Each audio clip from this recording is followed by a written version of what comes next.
Mr. Nadler, and like I said, worked down the line. Thank you, Mr. Chairman.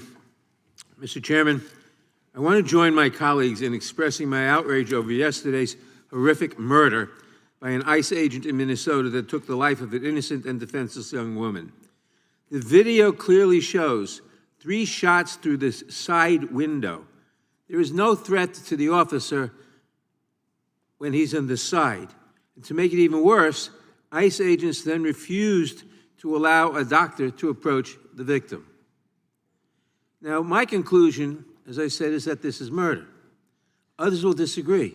This committee ought to investigate that. Unfortunately, this tragedy was the predictable result of a brutal and reckless campaign to strike fear in immigrant communities across the country. The same agency whose masked agents are arresting U.S. citizens and tearing children away from their parents is using increasingly aggressive and violent tactics that can only lead to more tragedy. And this is being fueled by billions of dollars approved by this committee to fund not only these aggressive raids, but also to fund a military-style recruitment operation with lax hiring standards and loosened training requirements. The horror of yesterday's shooting has been compounded by the outrageous lies told by the highest levels of the Trump administration in an attempt to convince the public that they didn't see what they saw, to convince the public that the victim brought this upon herself in some way by threatening the agents, when video of the incident clearly shows that is not the case. Just as the White House has tried to rewrite the history of January 6th with false and malicious misinformation spread on its website, administration officials are now trying to tell us not to believe what we see with our own eyes. This is dangerous and offensive. And this calls out for immediate oversight by this committee.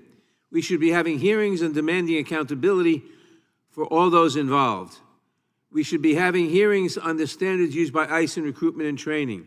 We should demand the appearance of Secretary Noam before this committee.